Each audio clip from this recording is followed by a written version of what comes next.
Hello there, lovely people. It's Alex from Nintendo Life here, and today we're going to be taking a look at this. What is this, you ask? It's a controller. But far more importantly, as you've no doubt seen from the title, this is a controller with a screen in it. And I really hope you can see that. I haven't checked the footage. God, it is desperately dim. Let's just get in.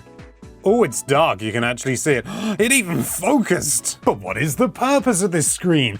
Is it like the UMD from the Dreamcast? Does it connect to your... Of course it doesn't. The Switch isn't designed for that. No, the screen on this is entirely for the sake of the controller. It doesn't connect directly with, you know, your device or anything like that, because this works with a number of things. It is just solely for the controller and the controller's settings, such as button mapping, you know, change things around. You can do macros and that sort of thing. You can change the sensitivity of the sticks, in theory. More on that later. You can see your battery life. You can change the LED settings to the side, which is thoroughly important. All the sort of thing that loads of other controllers have done via some sort of software or an app on your phone or something like that. This does it directly in the controller.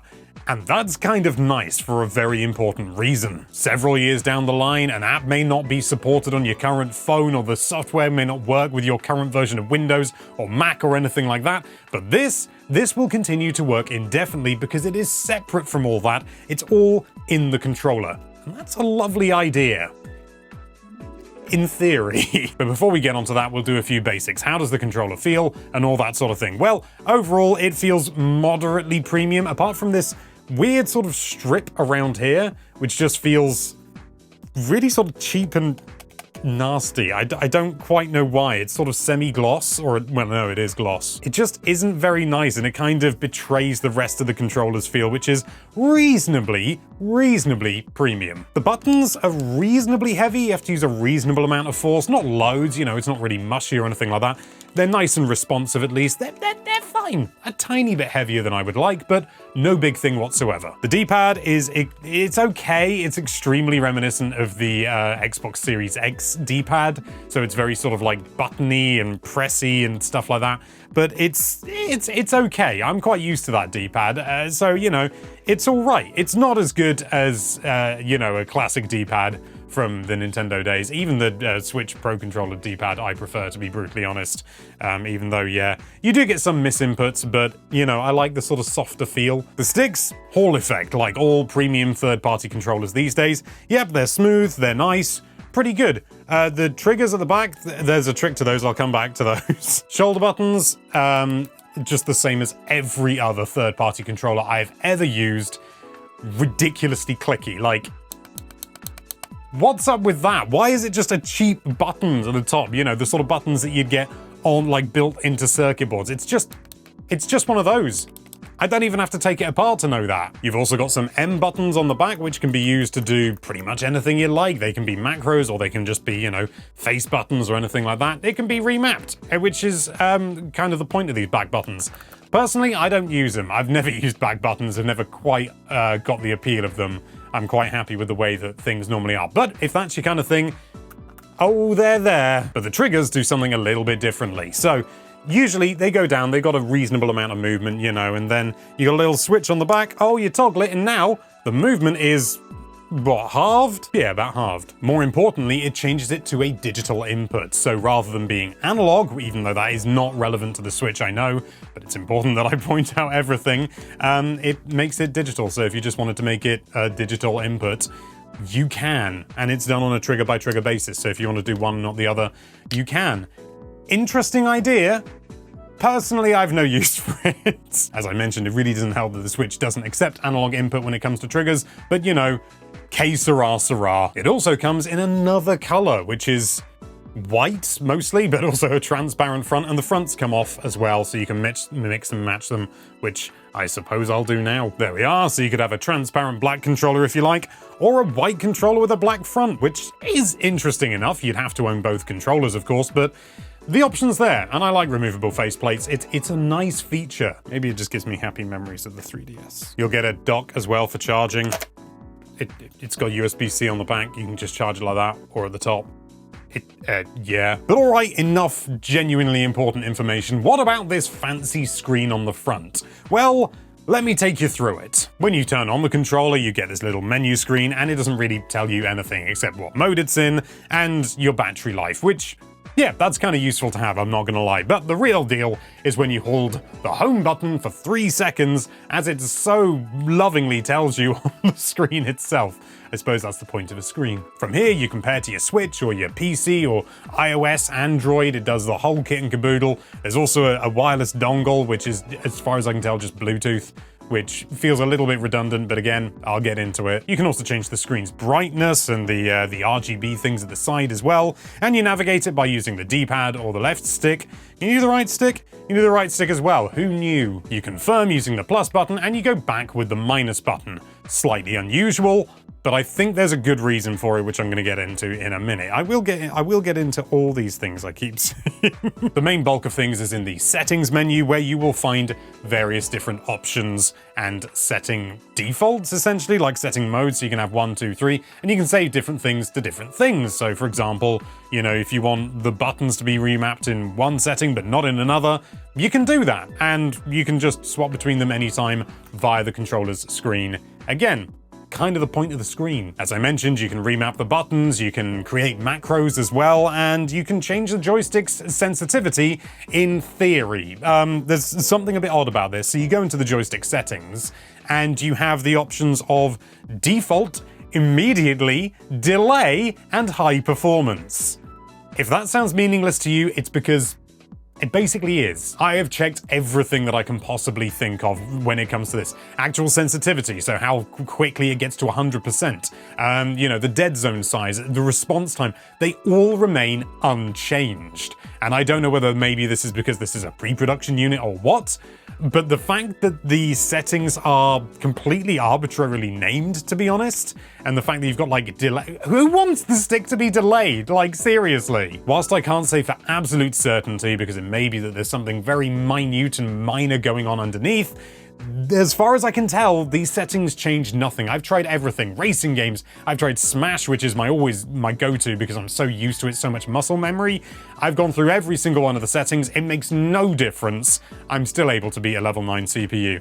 I would have gone online for a real challenge, but input latency and stuff like that, you've got to be consistent. And the last option is just vibration, and the vibration is fine, it's okay, it's not really HD rumble, it's nice and quiet at least, which a lot of them aren't. They, you know, a lot of third-party controllers really go vzz, and this doesn't. It's kind of just sort of a rumble.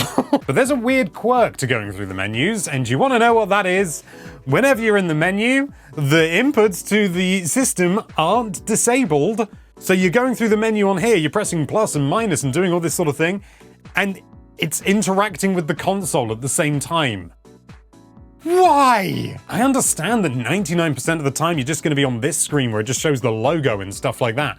But if you are actually changing a setting in the controller, you specifically don't want those inputs going through to the console. Because then you're going to start doing things you don't want to do, particularly in a game, say, you know, that has inputs like quick buttons attached to the D-pad.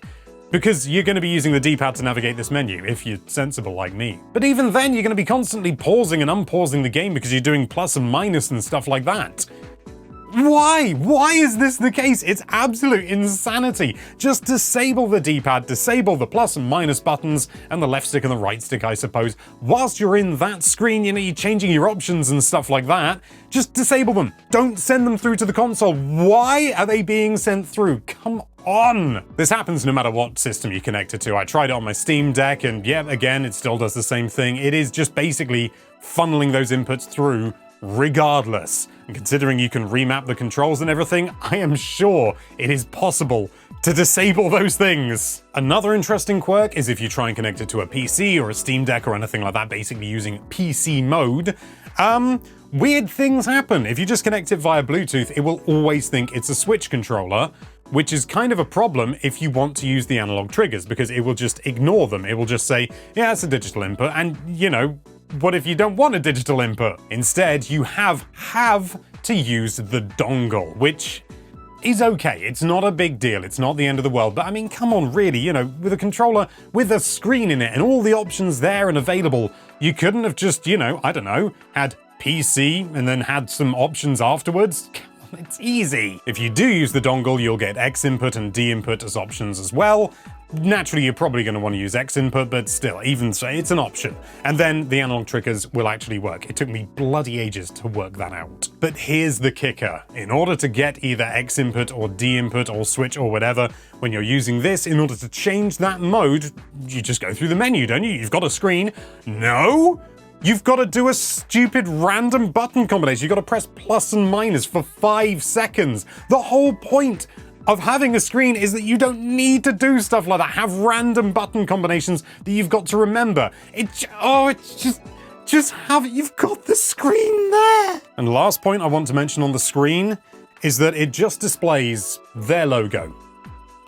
It's just their logo, and okay, I understand you're not really going to be looking down at it. It's not a VMU or anything like that. It's just their logo. You're not going to be looking at it, but at the same time, you've got this screen.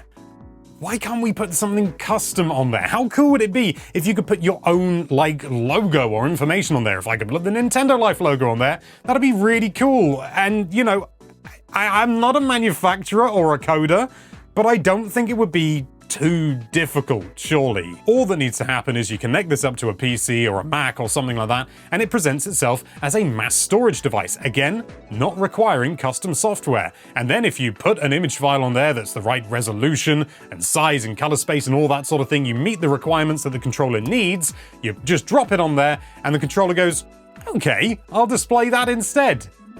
It's easy! Better yet, you could even have a little text file on there that you can edit, and you could change the little thing at the top that says Mamba, and you could have it say Alex's controller, or just Alex. Nothing else, of course, just, you know, a toggle that says, say Alex. So to sum up, the Mamba 1 is a fun idea with mixed execution, to say the least. There's so many opportunities with having a screen on your controller, and I'm not suggesting, you know, you get down the VMU route or anything like that, but just in terms of the options that you could do and the things you could display, it just seems like a real missed opportunity to not go further with it. It's a gimmick through and through, it absolutely is. You don't need a screen on your controller, but if you do want that flexibility, you want one controller that can do all the different systems you have within reason. I don't think it works on Xbox or PS4.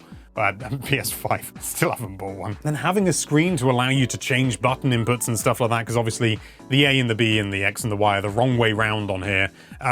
You know, the ability to change the mapping to suit would be really useful. And just, you know, hot swap between and not have to remember a random button combination, but to just go, oh yeah, bip, boop, boop, boop, bip. Now I'm in the correct mode, and to have that visual feedback. Really useful, but it just misses the mark. It just misses the mark of being really cool. It's just kind of cool, you know? It's kind of cool. At the end of the day, it is a gimmick. Why not make it more gimmicky? Make it more fun, do some more fun things with it, rather than just the settings, you know? You could have a much smaller screen for that, I'm certain, rather than this big honking thing. Well, it's not that big, I know, but still. Who knows, maybe it's something that can be fixed with an update, I don't know. But if you do want to learn a little bit more about this controller, then you can check out the link in the description. Thank you so much for watching. If you like this video, then why don't you check that subscribe button's little input digital display? It's a triangle. And be sure to check out NintendoLife.com for all sorts of lovely Nintendo-related content. Thank you again for watching. Bye-bye.